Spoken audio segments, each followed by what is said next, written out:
देखें सर, इसके लिए अब वही एक ऐसा मुद्दा है कि अगर मैं अभी बोलना शुरू कर दूं कि भाई यहाँ हिमाचल वाले कर रहे हैं, पंजाब वाले नहीं कर रहे, दिल्ली वाले नहीं कर रहे, कर्नाटका वाले नहीं कर रहे, हम आज कोई ऐसा बयान नहीं देना चाहेंगे जिससे हम आपस में कोई लड़ने की कोई आपको हम प्रतिक्रिया दें कि हम तो आपस में भी बंटे हुए हैं। जहाँ तक बार काउंसिल का है, टेक्निकली स्पीकिंग वो ये बोल रहे हैं कि अभी तक ये एक्ट नहीं बना, तो होने के बाद क्या हम इसको लड़ेंगे? हम उससे पहले इस सोच को ख़त्म कर रहे हैं, ना कि उस हम बिल को सोच जो लाने की जो सोच है, हम तो उसी को अपोज कर रहे हैं। नॉट ओनली कि भाई बिल आ गया, अभी बिल पब्लिक डोमेन में है, ऑब्जेक्शंस करो। ऑब्जेक्शन के बाद तो हमें पता है कि ऑब्जेक्शन करने के बाद क्या होता है। एक छोटी सा मुद्दा है, डिलिमिटेशन आप वार्ड की करते हो, आपसे ऑब्जेक्शन मांगते हो। कितनी बार आपने सुना है कि उन ऑब्जेक्शंस को कंसिडर किया है, उन्होंने बोला कि हाँ जी हमने ऑब्जेक्शन सुने हैं, हम वी आर सेटिस्फाइड, इनमें कोई जान नहीं है, हम वी डिसमिस देम। ये सिर्फ एक आंख में धूल झोंकने वाला काम है, जिसको कि हमारी कुछ एक संस्थाएं ये बोल रही हैं कि पब्लिक डोमेन में नहीं है। मैं ये नहीं बोलता कि वो किसकी भाषा बोल रहे हैं, वो अपनी भाषा बोल रहे होंगे, पर वो भाषा इस वक्त आज की स्थिति में उचित नहीं है, क्योंकि इससे उनको भी उतना ही इफेक्ट पड़ता है जितना हमें। वो इलेक्टेड रिप्रेजेंटेटिव है, वो हमें रिप्रेजेंट करते हैं वहाँ, उनको हमने किसी ने ऐसा ऑथराइज नहीं किया to speak against our interest. आज जो अधिवक्तागण थ्रू आउट हिमाचल प्रोटेस्ट कर रहे हैं, हम अग्रणी है इसमें। हिमाचल हमेशा इन चीज़ों के लिए जाना जाता है, हम लीड करते हैं। आज के इस एजिटेशन से हम ये कन्वे करना चाहते हैं, हिमाचल से शुरू हुआ है, पूरे देश में जाके हर अधिवक्तागण इस बात को आगे बढ़ाएंगे। और ऐसे काले कानून, वो चाहे अधिवक्ताओं से रिलेटेड है, किसानों से रिलेटेड है, जो यहाँ पर व्यापारी वर्ग है उनसे रिलेटेड होगा, एम्प्लॉयज़ से रिलेटेड है, कोई भी ऐसा एक्ट सेक्शन होगा जो अफेक्टेड होगा, वकीलों को आप सबसे आगे पाओगे उसको अपोज करने के लिए। सब कुछ वो जो हमारी इंडिपेंडेंस है, जो हमने बोला ना, इस वक्त हम इतनी निटी-ग्रिटी में नहीं जा पाएंगे। जो हमारे जो डिसाइड करने का हमें मौका दिया था, वो मौका वो एक तरह से सरकार अपने हाथ में ले जाना चाहती है। इस तरीके को हम स्ट्रांगली अपोज कर रहे हैं कि नहीं, इसकी इंडिपेंडेंस जब 70-80 साल से चल रही है, अब क्या ज़रूरत पड़ी जो आप इसको इस तरीके से चेंज करने की सोच रहे हो? क्या खामियां हैं इस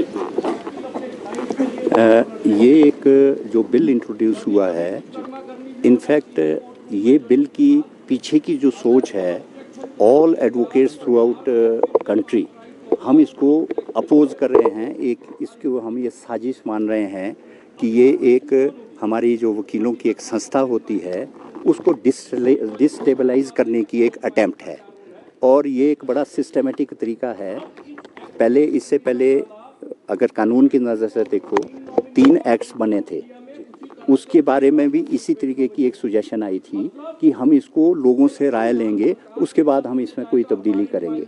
अगर देखा जाए, सिर्फ नाम को बदलने के अलावा अंदर के कंटेंट्स में कोई भी कानून उसमें नहीं बदला। वो चाहे इंडियन एविडेंस एक्ट है, वो चाहे इंडियन पिनल कोड है, वो चाहे CRPC है। आज उसके सिर्फ नाम भारतीय हो गए हैं, बाकी उसके अंदर का कंटेंट नहीं है। We are not at present, हम उसको नहीं मुद्दा बनाएंगे।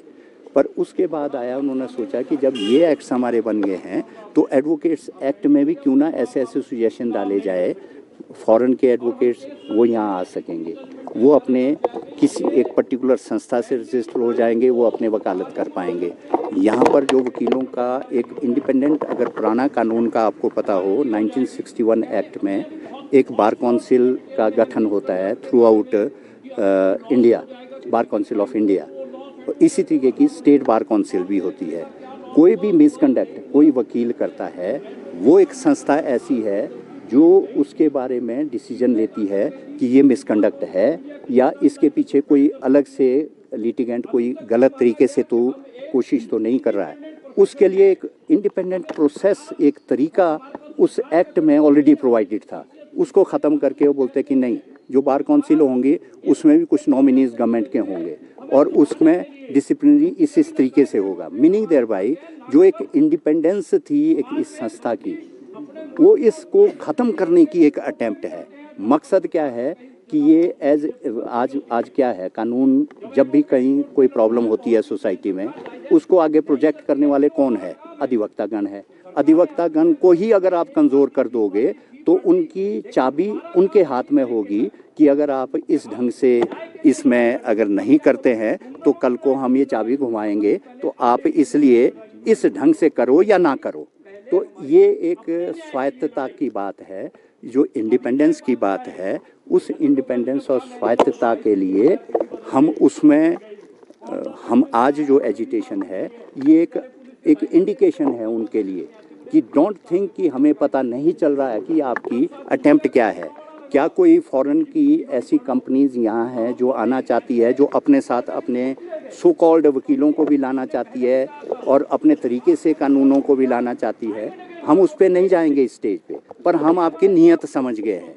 आप हमारी इस संस्था को कमज़ोर करना चाहते हैं और ये संस्था की इंडिपेंडेंस को मत छेड़ो।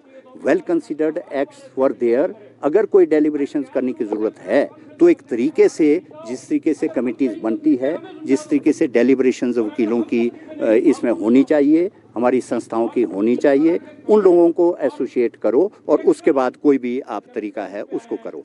अपोज करने की जहाँ तक बात है, हिमाचल से ये शुरू हुआ है, क्योंकि शुरू में बाकी स्टेटों में रिप्रेजेंटेशन ये दिया जा रहा है कि बाकी स्टेटों में कोई एजिटेशन नहीं है। जल सब रहे हैं, सिर्फ हिम्मत नहीं है। हिम्मत हमारे वकीलों में है, इसका we take credit for it. ये हमने अगर इसकी शुरुआत की है तो हम अपनी लिमिटेशन जानते हैं, हम सोसाइटी की एक्सपेक्टेशन जानते हैं। आज अगर हम अपने इस अस्तित्व के लिए नहीं लड़ेंगे, कल को हम सोसाइटी के किसी भी कोई अगर उनके साथ ज्यादती होगी उसको कैसे लड़ पाएंगे? हम अपने को नहीं बचा पाए तो सोसाइटी को कैसे बचा पाएंगे? ये एक मुद्दा है जो सोसाइटी को सोचना चाहिए।